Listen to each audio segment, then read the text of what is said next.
تھا کہ انڈیا کی جو اسپیس ایجنسی ہے وہ یہ کہہ رہے ہیں کہ ہم سیٹلائٹ چھوڑ رہے ہیں جو سورج کا سروے کرے گی، اور یہ ایک سیٹلائٹ ہے جس کو وہ کہہ رہے ہیں کہ ادیتیہ L1۔ یہ کہا جا رہا ہے کہ فرسٹ اسپیس بیسڈ ایک انڈین آبزرویٹری جو ہے وہ سن کو اسٹڈی کرے گی۔ India's first mission to the sun set for launch on 2nd of September. یہ ظاہری بات ہے، اگلے دن پرائم منسٹر مودی نے بھی یہ بات وہاں پہ کی تھی ساؤتھ افریقہ میں، تو میں تو فرینکلی پرسنلی بھی میں تو مذاق سمجھا، میں نے کہا یہ کیسے سورج پہ جائیں گے، یہ کیا ہوگا؟ لیکن یہ ظاہری بات ہے وہ ایکسپلور کرنے کی بات ہے، سروے کرنے کی بات ہے۔ دونوں ملکوں میں ایک لانچ ہو رہا ہے۔ پاکستان میں 2 سپٹمبر کو جماعت اسلامی کی طرف سے ایک ملک گیر ہڑتال کا اعلان کیا گیا ہے۔ پورے ملک میں ہڑتال کی جا رہی ہے 2 سپٹمبر کو۔ پاکستان کو آپ نے جو ایک ایسے قید خانے میں بدل کے رکھ دیا جس میں بیٹھ کے آپ چپاتیاں کھائیں، ٹکے کھائیں اور کڑھائیاں کھائیں اور نہاریاں کھائیں، اور ان چیزوں کو آپ کلچر کہیں، اور آپ سمجھتے ہیں کہ ٹورسٹ آئیں۔ آپ پاکستان کیا کرے تو ٹورسٹ آئیں؟ ٹورسٹ کیا کوئی جو ہے سیری پائے کھانے کے لیے آتے؟ بھائی ٹورسٹ آتے ہیں کسی ملک کی آرٹ، کلچر، ان سب چیزوں کو انجوائے کرنے کے لیے جو وہاں پہ ایگزسٹ ہی نہیں کرتا، تو کوئی ٹورسٹ آ کے کیا کرے گا؟ تو اس حساب سے اگر آپ یہ دیکھیں تو پاکستان کو بہت بنیادی طور پہ اوور آلنگ کی ضرورت ہے، بہت بنیاد سے شروع کرنے کی ضرورت ہے۔ یعنی انڈیا سلو ڈاؤن ہونے کا نام نہیں لے رہا اپنے اسپیس مشنز کے حوالے سے، اور پاکستان سلو ڈاؤن ہونے کا نام نہیں لے رہا مہنگائی اور بجلی کے بلوں پر ہڑتالوں کے حوالے سے۔ ایک دوسری طرف بیرسٹر صاحب، پاکستان میں ایک مائنڈ سیٹ ہے جو یہ کہتا ہے کہ پاکستان، انڈیا جو ہے وہ چاند پہ نہیں گیا، وہ سورج پہ کو سروے کرنے کی باتیں کر رہے ہیں، اور ہم کہہ رہے ہیں کہ وہ چاند پہ ہی نہیں گئے، جس میں پاکستان کے فارمر ایک امبیسڈر ہیں عبدالباسط صاحب، اور زاہد حامد صاحب جو ہے، اس پہ ہم نے پہلے بھی بات کی ہے، لیکن یہ بڑا امپورٹنٹ کویسچن ہے کہ یہ جو مائنڈ سیٹ ہے کہ ایک طرف ہم نے سورج پہ کو سروے کرنے کے لیے سیٹلائٹ لانچ کرنی ہے، اور ایک یہ ہے کہ نہیں یہ تو اینیمیٹڈ ہے، یہ آپ کیا سمجھتے ہیں یہ ڈیفیٹڈ مائنڈ سیٹ ہے، ہم چیزوں کو ریڈ نہیں کر پا رہے، یا کہ ہم پرانے وہ جو اس مائنڈ سیٹ سے نکل نہیں پا رہے؟ So what do you make of this? دیکھیں جی، یہی سوال کل کسی نے کسی اور سیٹنگ میں مجھ سے پوچھا تھا، تو میں نے اس کا جواب یہ دیا تھا کہ یہ مسئلہ جو ہے اس بات کا ہے کہ آپ کا رخ کس طرف ہے۔ اگر آپ کا رخ چاند اور ستاروں اور سورج کی طرف ہے تو ظاہر ہے آپ اوپر جائیں گے نا، ادھر ہی جائیں گے۔ حالانکہ یہ اوپر نیچے کائنات میں کچھ نہیں ہے، لیکن ہماری لینگویج میں، لے مین لینگویج میں اوپر کی طرف، جبکہ جو ہے اسی لینگویج میں پاکستان کا رخ جو ہے وہ نیچے کی طرف ہے۔ تو جب آپ کا رخ نیچے کی طرف ہو تو پھر آپ سے کسی نے مجھ سے پوچھا جی پاکستان چاند پہ کیوں نہیں گیا، جبکہ یہ باقی ملکوں نے کوشش کی، یہ اس نے ایٹامک بم بنا لیا۔ تو انڈیا چاہتا ہے کہ دنیا اس کو کلچرلی پہچانے، اور جب کلچرلی پہچانا جاتا ہے تو اس میں زیادہ آپ کی سافٹ پاور سامنے آتی ہے۔ کہ انڈیا پوری دنیا کو کیسے انسپائر کر رہا ہے۔ انڈیا کا جو یہ کامیاب اسپیس مشن اور سکسیسفل مون لینڈنگ ہے، یہ پوری دنیا کو کس طریقے سے انسپائر کر رہی ہے کہ اب وہ تمام کنٹریز جو کہ اپنا مون مشن بھیجنا چاہتے تھے انہوں نے اس کا سٹارٹ کر دیا۔ India to launch Aditya L1 its first solar probe on September 2۔ یہ space.com سے لے کر ویدر چینل سے لے کر اور جتنے بھی انٹرنیشنل میڈیا اب اس کو ڈسکس کر رہا ہے، اور اس پر یہ تمام پروگرام سامنے آ رہا ہے کہ کیا ہو رہا ہے۔ جو ISRO ہے، انڈیا کی اسپیس ایجنسی، اس کی طرف سے اس کا اعلان اس طریقے سے کر دیا گیا کہ ابھی سے ہی وہ سیٹ کر دیا گیا ہے ٹائم اور ڈیٹ کہ جس پر آپ ان کی ویب سائٹ پر جا کر یہ دیکھ سکتے ہیں۔ جیسے کہ پہلے جو چندریان 3 کے وقت ایک بہت کمال طریقے سے انہوں نے اپنی یوتھ کو اس حوالے سے ایجوکیٹ کیا تھا کہ ہر طرف اسی کا چرچا تھا، اور millions of people in the world جنہوں نے یہ جتنی بھی ویب سائٹس پر اسرو کی ویب سائٹ سمیت دکھایا جا رہا تھا وہاں پر دیکھا گیا تھا. تو اب آپ یہ دیکھیے کہ مطلب سورج کی طرف مطلب تو یہ جو مشن ہے انڈیا کا آدتیہ 2 سپٹمبر 11:50 AM جو ہے ISRO will launch its space based observatory. Aditya L1 جو ہے اس کا جو ایم ہے وہ یہ ہے کہ جو سن سیکرٹس ہیں اب ان کو بھی ریویل کیا جائے. اس میں پہلے کیا ہوگا initially placed in a low earth orbit سالوں تک یہی چلتا رہا لیکن اب ہم دیکھ رہے ہیں کہ ان کی جو ڈائریکشن ہے اب وہ نہ صرف چینج ہوئی ہے بلکہ اس سے بہت آگے بڑھ گئے ہیں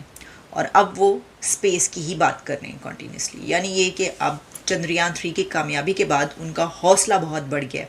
وہ ان کے کچھ فیلئرز بھی بیچ میں آئے لیکن اب پھر چندریان 3 کی کامیابی دیکھ کر وہ بھی آگے بڑھنا شروع ہو گئے ہیں. جیسا کہ آپ کو یاد ہوگا کہ چندریان 3 سے 2 دن پہلے لینڈنگ سے 2 دن پہلے ہمیں پتہ یہ چلا کہ رشیا کا بھی جو ہے ایک مشن وہاں پر اس سے پہلے لینڈ کر جائے گا کامیاب ہو جائے گا لیکن ویسا نہیں ہو سکا اور وہ خبر بھی ہمیں اسی وقت ملی تھی. تو پھر زیادہ امیدیں بڑھ گئیں کہ چندریان 3 کو اب ضرور کامیاب ہونا چاہیے. ہیز بین پوسٹ پون. یہ ہے جاپان کا مون سنائپر مشن. وہ کیوں جا رہا تھا اور اس میں جاپان کی اسپیس ایجنسی کے ساتھ کون کون شامل تھا اور اب کیوں نہیں جا سکا. تو جا اس لیے نہیں سکا کہ کہا یہ جا رہا ہے کہ جو ویدر ہائر اپر ونڈز ہیں جہاں پر اس نے لانچ کرنا ہے ابو دی لانچ سائٹ اس نے اس چیز کو اب یہ کیا ہے کہ وہ نہیں جا سکتا. اس کی وجہ یہ ہے کہ جو تقریباً کوئی 30 منٹس پہلے جو ہے وہ بتایا گیا تھا according to the Japan aerospace agency اس کا یہ کہنا تھا. اب دیکھیے یہ مشن ہے کیا. This mission is a joint mission between جازا یعنی کہ جاپان کی جو اسپیس ایجنسی ہے and NASA along with participation from the European Space Agency and Canadian Space Agency. تو اس کا مطلب ہوا کہ کینیڈا یورپ اور ناسا اور جاپان کا یہ ایک کلیبریشن میں مشن تھا مون سنائپر. اچھا اس میں کیا تھا کہ some of the things they hope to study include the aftermath of stellar explosions, near light speed particle jets launched by supermassive black holes in the center of galaxies. Mission کا جو object ہے جو purpose ہے بہت ہی کمال ہے لیکن اس میں یہ بھی یاد رکھیے کہ جو جاپان ہے 2022 میں ان کا ایک راکٹ لانچ فیل بھی ہوا. کیا تھا کہ انڈیا کی جو اسپیس ایجنسی ہے وہ یہ کہہ رہے ہیں کہ ہم سیٹلائٹ چھوڑ رہے ہیں جو سورج کا سروے کرے گی اور یہ ایک سیٹلائٹ ہے جس کو وہ کہہ رہے ہیں کہ آدتیہ L1. یہ کہا جا رہا ہے کہ فرسٹ اسپیس بیسڈ ایک انڈین آبزرویٹری جو ہے وہ سن کو اسٹڈی کرے گی. پاکستان میں جو ہے وہ سائنس اور ٹیکنالوجی کو جس طریقے سے ٹریٹ کیا جاتا ہے وہ آپ کا یہ لفظ جو ہے نا مائنڈ سیٹ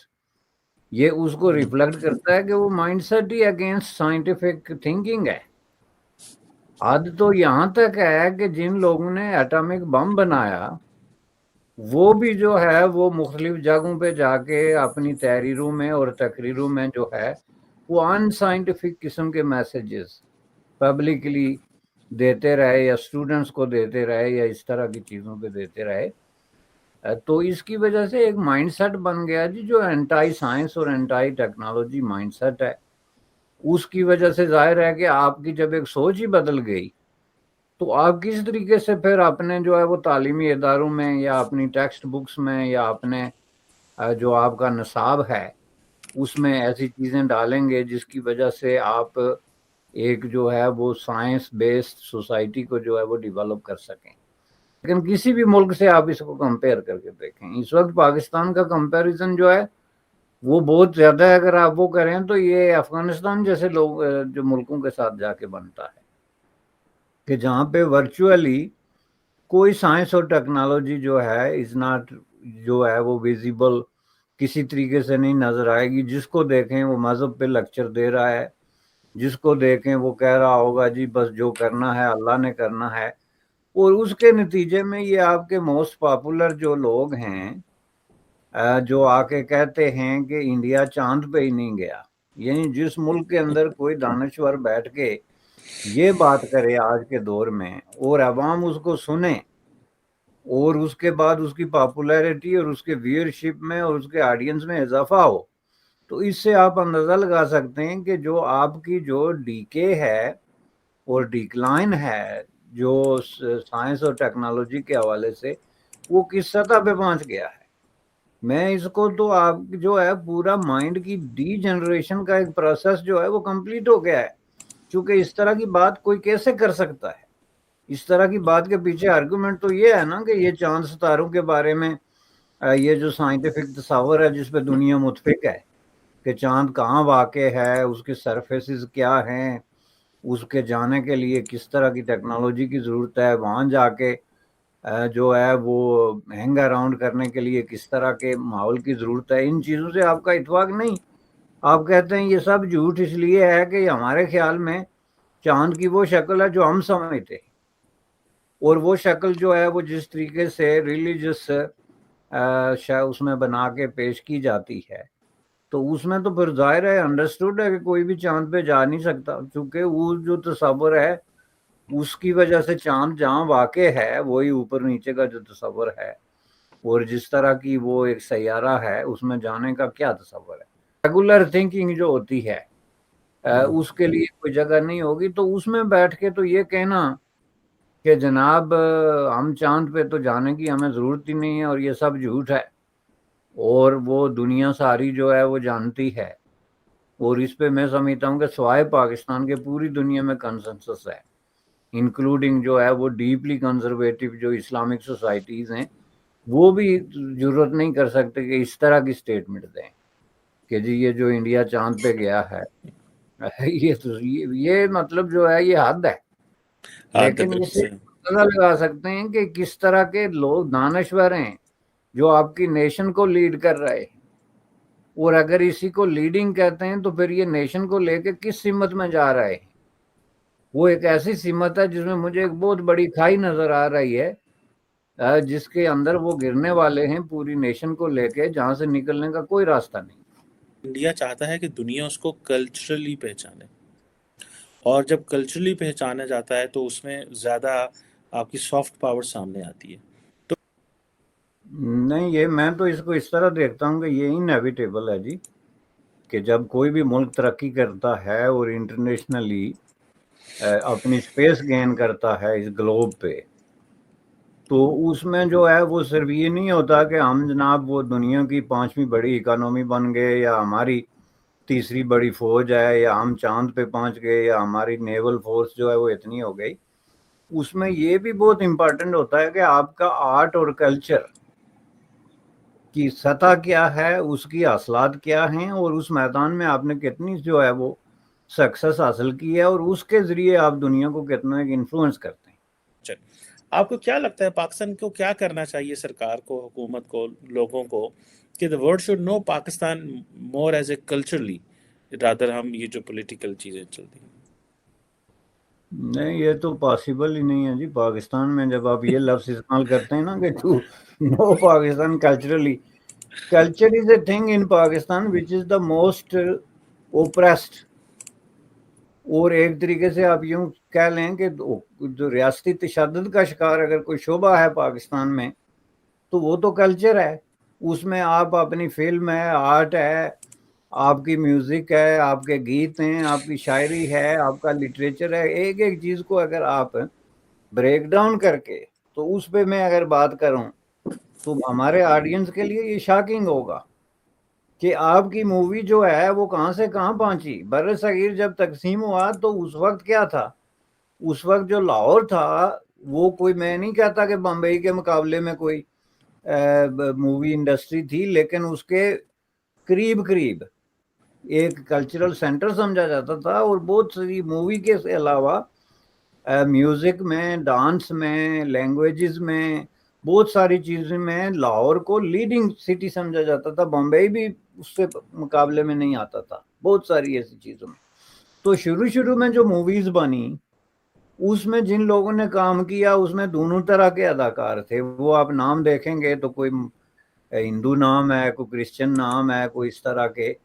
اور یہ پتہ کرنا بڑا مشکل تھا کہ یہ کون سی مووی پاکستان میں بنی ہے اور کون سی انڈیا میں بنی ہے۔ میں شروع کی بات کر رہا ہوں۔ مشکل ہے بتانا کہ یہ کہاں پہ بنی، تو وہی آپ 80 میں یا 90 میں جا کے دیکھیں جو مووی پاکستان میں بنی، اس کا کیا حشر ہوا اور اس کی کیا شکل بنی، اور اس کے درمیان اور بالی ووڈ کی مووی کے درمیان جو گیپ تھا وہ کتنا بڑا آ گیا، جو کہ ایک انٹلیکچوئل کلچرل گیپ کی نشاندہی کرتا ہے نا، کہ you are standing nowhere. تو پاکستان انڈیا میں آپ یہ دیکھیں گے اس اعتبار سے تو کوئی فرق ہے نہیں، تو جس نے آنا ہے وہ انڈیا پریفر کرتا ہے کہ چلیں جی میں جا رہا ہوں تاج محل بھی دیکھ لوں گا، وہاں نائٹ لائف بھی ہے، بیچ پہ بھی جا سکتا ہوں، کوئی اس طرح کی پابندی بھی نہیں ہے، سیفٹی اور سیکیورٹی کے ایشوز بھی نہیں ہیں، مطلب بھائی یہ سب چیزیں جو ہیں اور طرز تعمیر اور لائف تقریباً ایک طرح کی ہے، کھانے بھی ایک ہی قسم کے مل جاتے ہیں، تو مجھے اتنا بڑا رسک لینے کی کیا ضرورت ہے؟ تو یہ چیزیں آپ سامنے رکھ کے تو پھر با کے تان پھر واپس انڈیا پہ ٹوٹتی ہے۔ یہ میں آپ کو بتا دوں کہ یہ جو ہے انڈیا اور پاکستان کے درمیان یہ چیزیں بڑی امپارٹنٹ ہیں، اور یہ جتنا زیادہ آپ انڈیا سے دور ہوتے جا رہے ہیں اتنا زیادہ آپ اس ملک کو جو ہے تباہی اور بربادی کے دانے